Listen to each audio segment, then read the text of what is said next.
안녕하세요. 시온연구소입니다. 굉장히 오랜만인 것 같아요. 그동안도 연구물들을 꽤 보기는 하고 있었는데, 이런 것들이, 과연 유튜브에 올릴 때 사람들에게 얼마나 도움이 될까, 이런 생각들을 좀 했었던 것 같아요. 이제 제 개인적인 입장에서는 사실 연구물들을 꾸준하게 보고 있기는 하기 때문에 그냥 그때그때마다 이런 내용은 좀 공유하면 좋겠다 싶은 부분이 있어서 공유를 드리지만 그런데 뭐 저와 같은 키워드를 가지고 있는 사람들만 있는 것도 아닐 테고 또 연구물이라는 게 본인이 봐서 좀 필요한 부분들을 좀 골라내는 것이 좀 효율적이잖아요.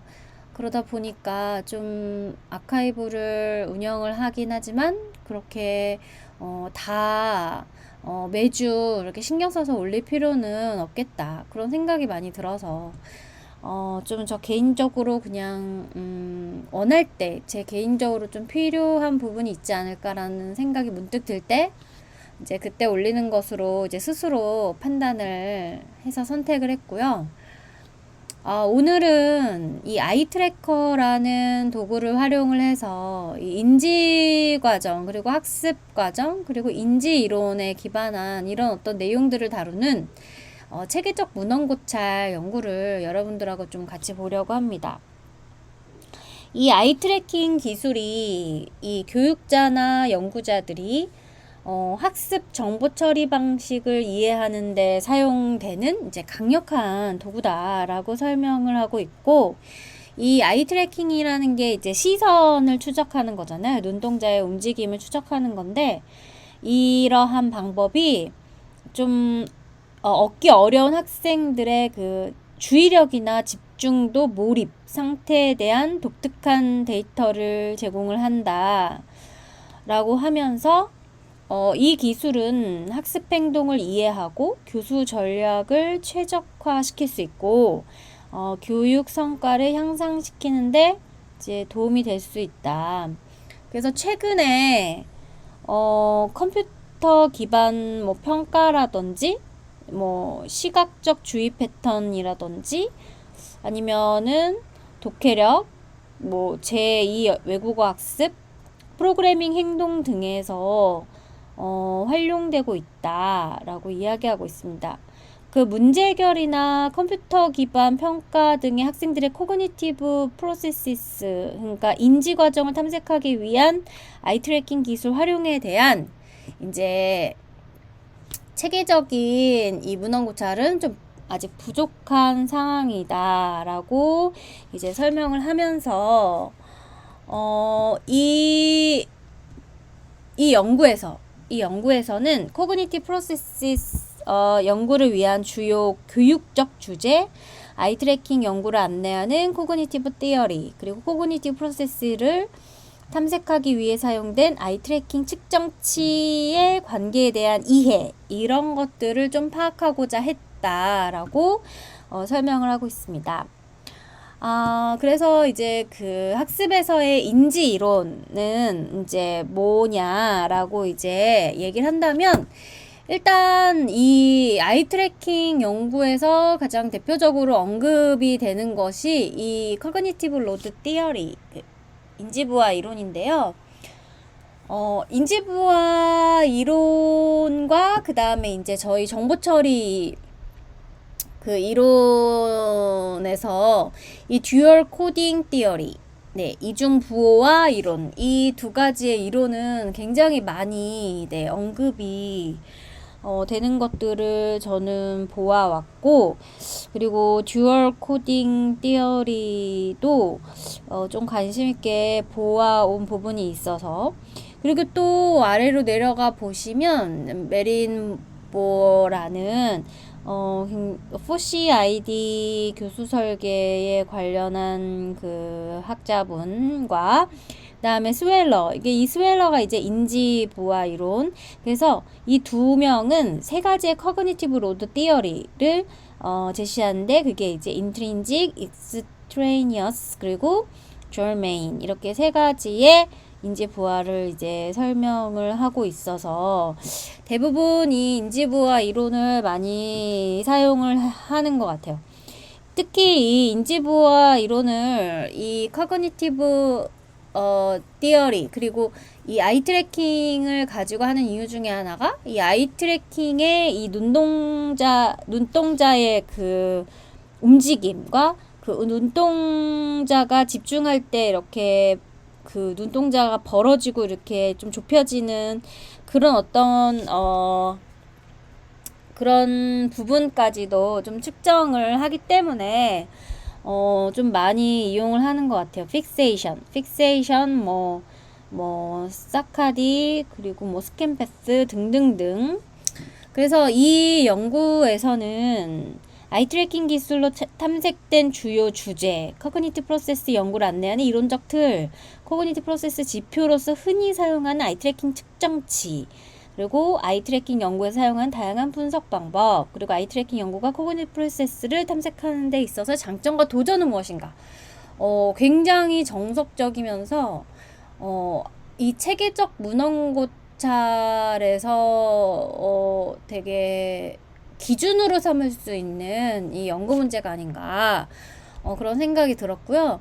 4,598개 중에서 맨 마지막에 313개를 추려서 연구를 진행했음을 알 수 있습니다. 이 좀 표본 크기가 좀 작을 수도 있고 또 실제 그 환경을 다 반영 못할 수도 있고 좀 재현 가능성도 좀 어렵고 그래서 우리가 좀 어떻게 보면은 뭐 교육의 불평등도 그렇고 그러니까 이러한 연구 결과를 실제 교수에 적용할 수 있을지에 대한 고민들을 좀 해볼 필요가 있다. 라고 이제 얘기하고 있습니다. 그래서 여러분들과 오늘은 좀 아이 트래킹에 관련한 체계적 문헌고찰 내용을 좀 같이 훑어봤는데 좀 같이 좀 공감이 되는 그런 시간이었으면 하는 생각을 하면서 오늘은 여기까지 하고요. 다음 주에 다시 만나 뵙도록 하겠습니다. 그럼 여러분 안녕. 그렇다면 이번에는 이제 메서드 부분을 보면요. 이거는 이제 검색을 이렇게 했다라는 이제 자세한 이야기가 나와 있고요. 코딩 스킴 같은 경우에는 주요 주제로 논문을 분류하는 코딩 프레임워크를 개발을 했는데 이 라이라는 사람이 학습 주제를 확인하는 데 사용한 그런 접근법과 유사하게 프레임 주제를 만들었다는 거예요. 그래서 이 인지심리학 기본서와 고차적 인지과정 연구를 참고를 해서 확립된 인지 영역과 좀 일치되게 해서 이 자료는 attention, perception, memory, language, communication, thinking, and reasoning을 가지고 이제 핵심 주제를 가지고 이제 식별을 했고 그리고 멀티미디어 러닝 제2 외국어의 어떤 습득 그런 영역에 좀 집중을 했다. 그리고 코딩 과정은 좀 저자 간의 협업으로 이루어졌고 한 명의 저자가 각 연구에서 연구 목표나 질문, 측정치 이론 틀, 데이터 분석 방법 이런 것들을 추출하고 저자들이 함께 모여서 이제 선정된 주제 가지고 정의하고 코딩의 정확성과 일관성을 보장하기 위해서 15% 그러니까 논문의 한 47개 정도에 대해서 독립적으로 주요 주제를 코딩한 후 코엔스 카파 값을 활용한 결과 0.81이 나왔다. 그래서 카파 값이 0 이하이면은 합의가 없다. 40은 공정한 합의 이런 식으로 해서 코딩의 일치도를 파악을 해가지고 이제 구했다라는 거죠. Problem Solving, 그러니까 PS라고 표현을 하고 있고 40개의 연구물들이 문제 해결에 관련된 그리고 멀티미디어 러닝이 이제 ML이라는 표현을 쓸 건데 107개 그다음에 리딩 퍼포먼스가 84개 제2 외국어 학습이 SLL 24개 컴퓨터 베이스드 테스트가 CBT 21개라고 되어 있고요. individual differences가 37개 이렇게 나타났다라고 이제 설명을 하고 있고, 아이 트래킹 연구가 게재된 저널은 지금처럼 컴퓨터스 에듀케이션, 저널 오브 컴퓨터 어시스티드 러닝, 컴퓨터스 인 휴먼 비헤이비어가 가장 많은 논문 수를 기록한 상위 세 저널이고, 그 이외에도 이렇게 많다라고 설명을 하고 있고, 그 다음에 이제 교육 수준, 그 학교 수준을 보면은 초중고 그리고 고등교육으로 구분을 하고 있고,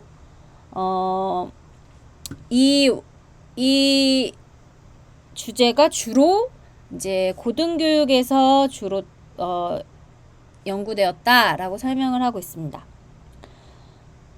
그럼 프로블럼 솔빙에 대해서 좀 보면, 주요 초점은 비주얼 어텐션 패턴, 그리고 프로블럼 솔빙 스트래티지, 커그니티브 로드, 워킹 메모리, 콜라보레이티브 프로블럼 솔빙, 코딩 비헤이비어, 그리고 러닝 테크놀로지 베이스드 프로블럼 솔빙 이렇게 되어 있고요. 제일 많은 거는 비주얼 어텐션 패턴이라고 볼 수 있겠습니다.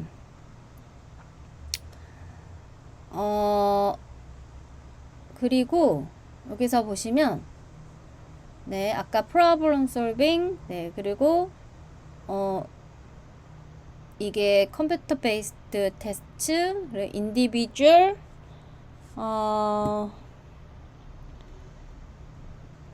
individual differences, 그리고 이게 제2외국어 학습, 그 다음에 얘가 reading performance, 그리고 얘가 멀티미디어 러닝 이렇게 되어 있고, 이 멀티미디어 러닝, 하이 에듀케이션에서의 멀티미디어 러닝이 이렇게 많이 차지하고 있고요.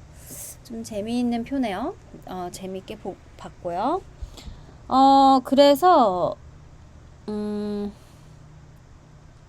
이 프로블럼 솔빙에서는 그 아이 트래커의 측정치가 그 픽세이션의 수를 가지고 분석이 됐대요. 그래서 이게 학생 성과와 연관이 되었고, 이제 효과적인 전략은 고성과자가 더 자주 채택하는 것으로 이제 나타났다고 하고요.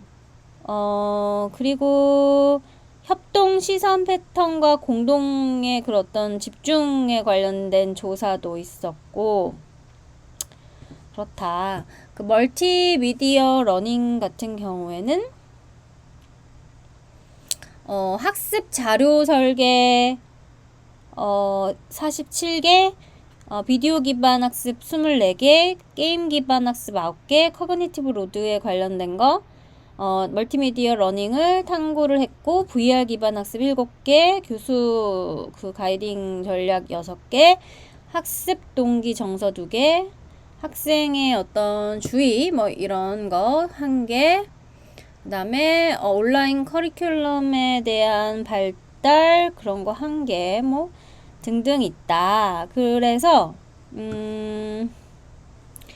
여기에서 활용한 아이 트래킹의 요소들은 멀티미디어 및 모달리티 설계 원칙의 영향을 조사해서 이들 간 AOI 간의 전환, 사카이드 수, 듀얼 타임, 아이 트래킹 지표를 활용해서 학생들이 AOI로부터 정보를 어떻게 통합, 조직하는지를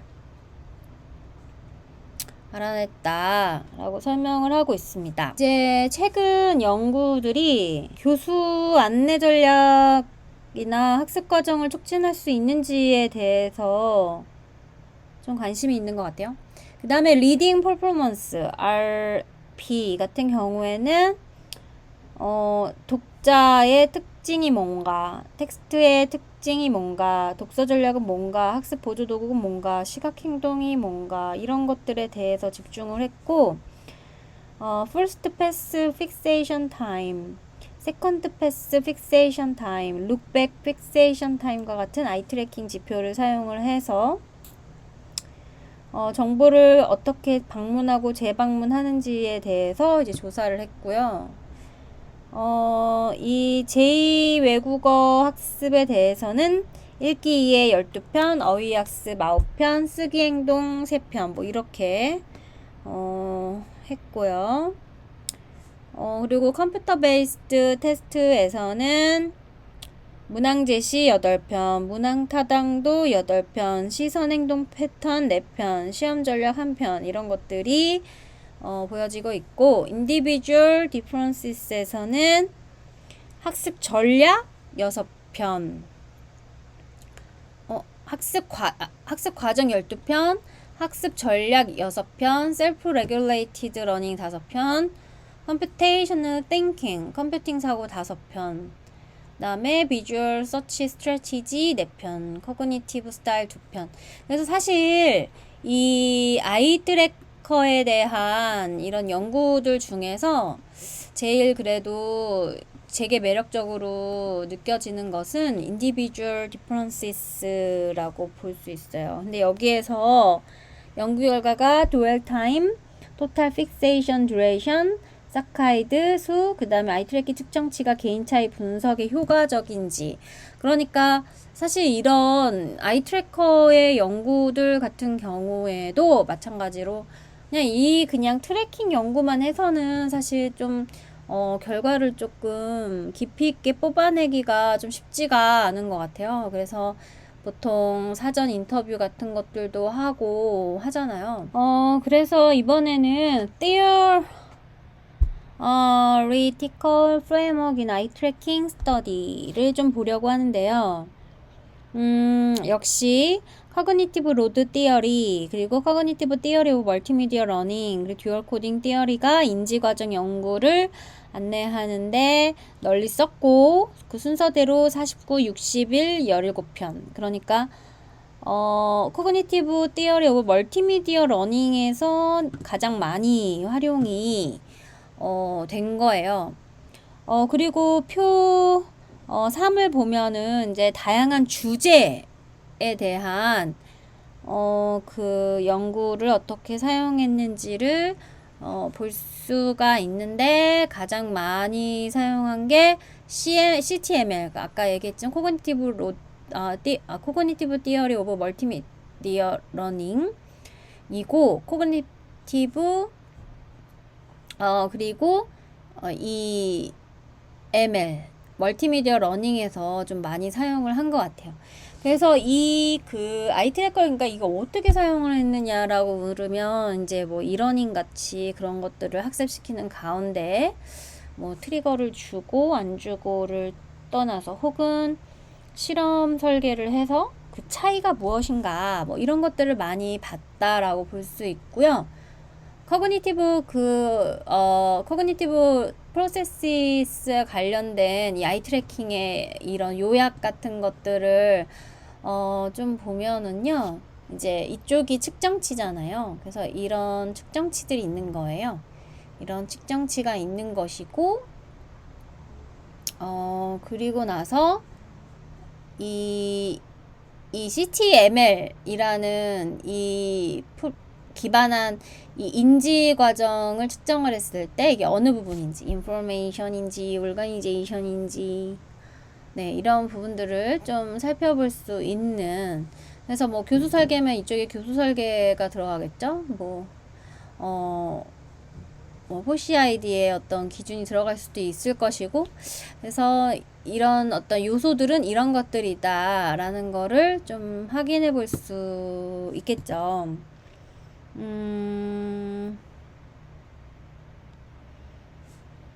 그리고 나서 좀 더 보면 그 지표로 활용한 거를 보면은 뭐 temporal 시간적인 거, 그 다음에 spatial, 그 다음에 count 이런 거가 있는데,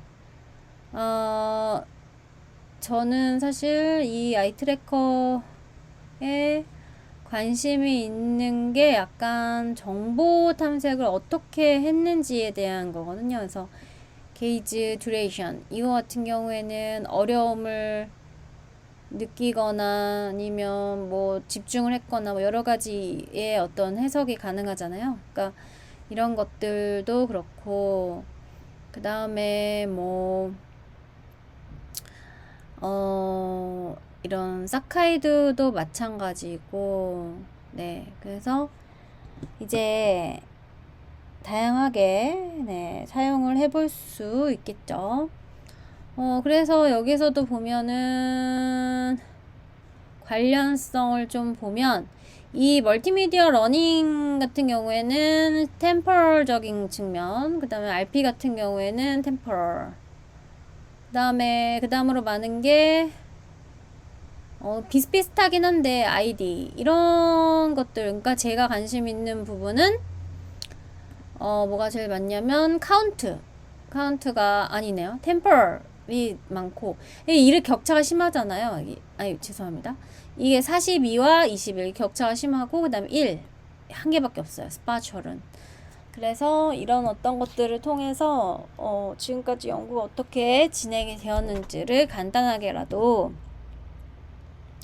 확인할 수 있고요. 그 다음에 이제 RQ4에 대한 이야기를 보면 이제 아노바를 많이 했겠죠. 차이를 봐야 되니까 실험 간의 T검정, 상관분석, 모수적 사후 검정 이런 것들을 했을 거예요.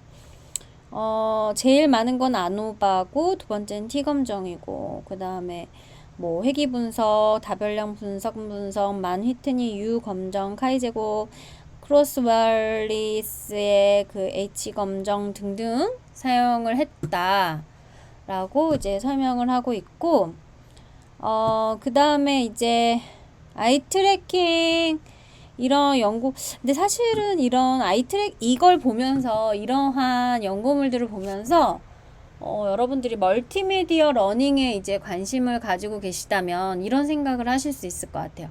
멀티미디어 러닝은 어느 정도는 좀 연구가 많이 진행이 되어 왔구나. 그런데 좀 스파셜적인 측면은 연구가 좀 덜 되어 왔구나.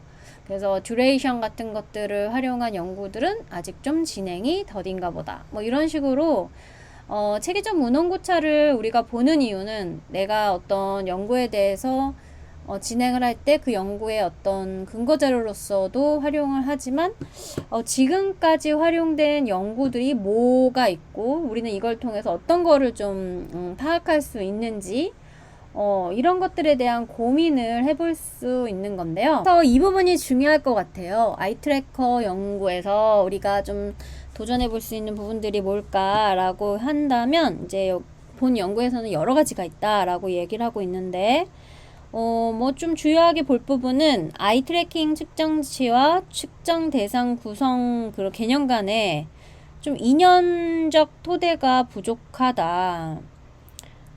그래서 인지 과정을 해석하는데 신중한 추론이 좀 필요한데 이제 여기에서는 뭐 좀 구체적으로 설명하고 있지만 우리는 인지 부화적인 측면을 많이 이제 다루고 있다. 그래서 이 좀 표본 크기가 좀 작을 수도 있고 또 실제 그 환경을 다 반영 못할 수도 있고 좀 재현 가능성도 좀 어렵고 그래서 우리가 좀 어떻게 보면은 뭐 교육의 불평등도 그렇고 그러니까 이러한 연구 결과를 실제 교수에 적용할 수 있을지에 대한 고민들을 좀 해볼 필요가 있다 라고 이제 얘기하고 있습니다.